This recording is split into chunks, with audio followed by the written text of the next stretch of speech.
Roy Moore, as you probably heard earlier on this network, is staying in the race. He's not going anywhere. In fact, he has just followed up with a tweet of his own to say, I'm going to tell you who needs to step down. That's Mitch McConnell. Of course, they've had a back and forth. So you can imagine if he does, in fact, make it to the U.S. Senate, how that relationship's going to go. Let's go to Larry Sabato, the UVA Center for Politics, multiple best-selling author. Good to have you, Professor. What do you make of this? I mean, that's a seat that could very likely go Democrat, the way things are going now. We don't know, but he's not going anywhere. What do you think? Yeah, the news is getting X-rated again, Neil, you know, between Moore and Franken and probably others as things develop. Look, on the Alabama Senate seat, the election's December 12th, and every day is a dog year now in politics, and so lots of things will happen between now and December 12th.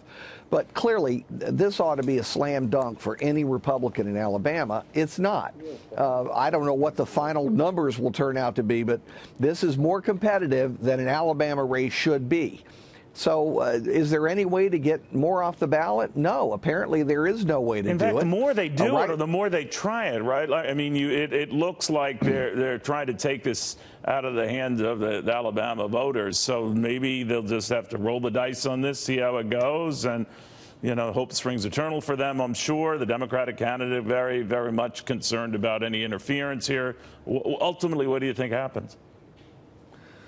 Well, you always give the edge to any Republican in Alabama. The Democrat is really in the race because of all the problems attending to Roy Moore. Right. And so this is one where I don't think you want to call it until you get right to Election Day, and we'll see what develops one way or the other.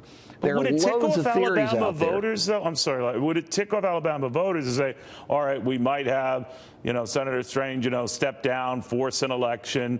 Clearly, the intent is to do anything and everything to find a new election that could favor the Republican.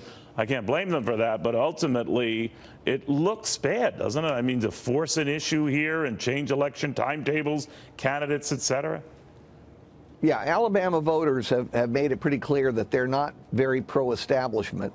And so, you know, the governor it's been proposed to the governor that she delay the election. She has said no.